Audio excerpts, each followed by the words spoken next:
they came, an army of soldiers. Judas led them straight to Jesus so they could arrest him.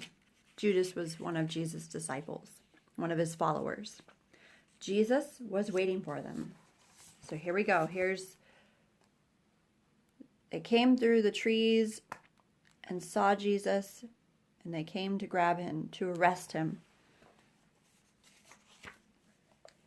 Peter leapt up, took a sword, and tried to defend Jesus. He sliced off a guard's ear. Oh my. Jesus immediately touched the guard and healed him. Peter, he said, this is not the way. Peter didn't realize that no army, no matter how big, could ever arrest Jesus, not unless Jesus let them. Then Jesus, who had never done anything except loved people, was arrested as if he was a criminal. Jesus' friends were afraid, so they ran away and hid in the dark shadows. The guards marched Jesus off and took him to the leaders. The leaders put Jesus on trial. "Are you the Son of God?" they asked. "I am," Jesus said. "Who do you think you are to call yourself God? You must die for calling yourself the Son of God." Only the Romans were allowed to kill prisoners, so the leaders made a plan. "We'll tell the Romans this man wants to be our king, and then they will crucify him. But it would be all right. It was God's plan. It was for this reason that I was born into the world," Jesus said. So he still knows that he's going to die. He still knows that he's being punished for something he didn't do. The sun stopped shining. "So you're a king, are you?" the Roman soldiers jeered. "Then you'll need a crown and a robe." They gave Jesus a crown made out of thorns.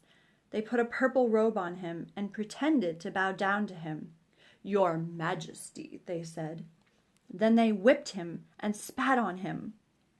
They didn't understand that this was the Prince of Life, the King of heaven and earth, who had come to rescue them.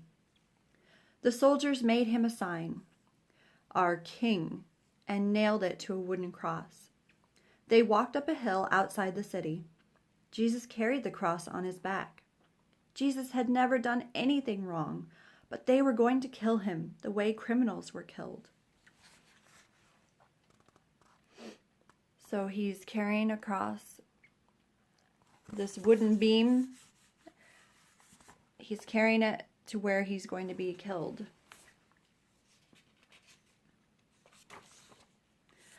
They nailed Jesus to the cross. "Father, forgive them," Jesus gasped. "They don't understand what they are doing." "You say you've come to rescue us," people shouted, "but you can't even rescue yourself." But they were wrong. Jesus could have rescued himself. A legion of angels could have flown to his side if they called. "If you really are the Son of God, you could just climb down off that cross," they yelled. And of course they were right. Jesus could have climbed down. Actually, he could have just said a word and made it all stop, like when he healed the little girl and stilled the storm and fed 5,000 people.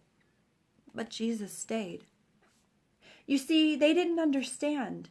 It wasn't the nails that kept Jesus there. It was love. "Papa," Jesus cried, frantically searching the sky.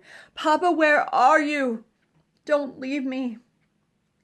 And for the first time and the last, when he spoke, nothing happened. He turned away from his boy. Tears rolled down Jesus' face, the face of the one who would wipe away every tear from every eye.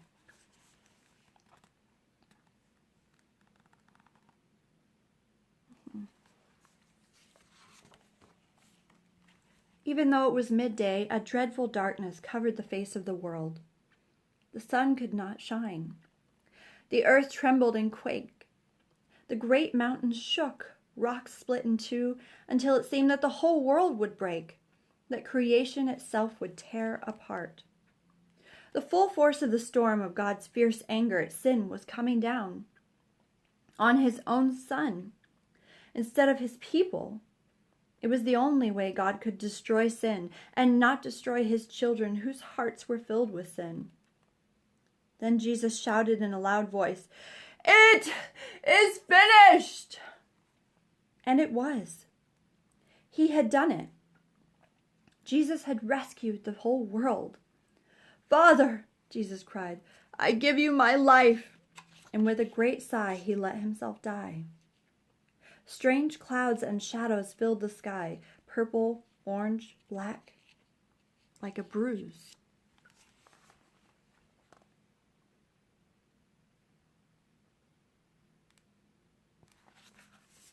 Now, there are 3 crosses here because other people were crucified or killed here as well, but these people were actually criminals. Jesus was not. He never did anything wrong. Jesus' friends gently carried Jesus. They laid Jesus in a new tomb carved out of rock. How could Jesus die? What had gone wrong? What did it mean?